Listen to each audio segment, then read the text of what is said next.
As the portfolio manager for our international carbon transition and the global Paris-aligned equity strategies, I'm tasked with understanding how the holdings in the strategies are positioned to achieve net zero greenhouse gas emissions. Our assessments really focus on understanding climate strategies and the energy transition plans at the individual company level. But company strategies have to be assessed in the context of country policies and country transition actions. That's why I traveled to India recently to better understand the emission reduction initiatives in this fast-growing emerging market.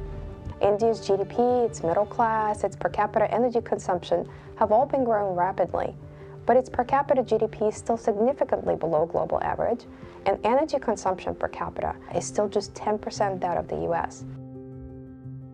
To continue its growth and its effort to improve the quality of life for the people, India will need a lot of energy.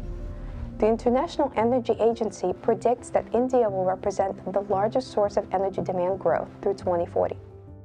Even at the current low per capita energy use, India is already the world's third largest emitter of greenhouse gases.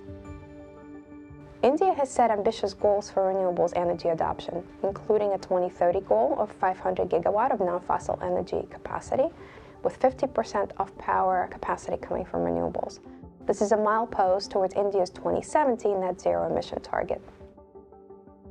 In my meetings with companies, regulators, and academics, I found the scope of the Indian government's efforts to promote renewable adoption to be quite clear and ambitious.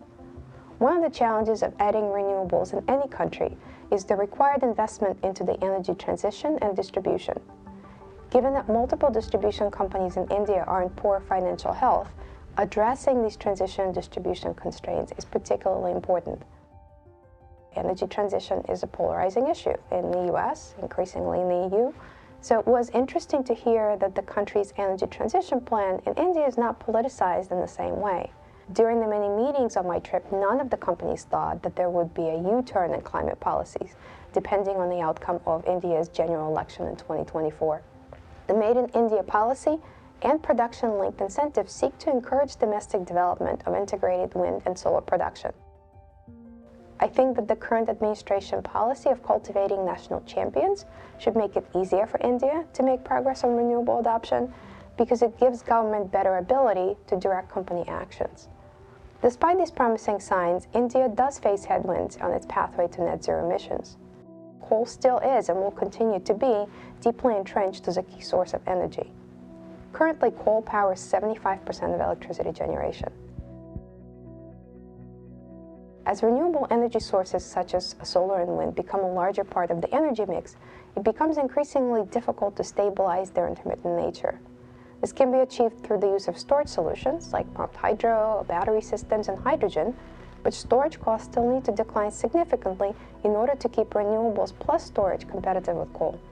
Understanding India's approach to energy transition helps inform how we monitor and how we engage with our portfolio holdings in India on their own management of energy transition risks and opportunities.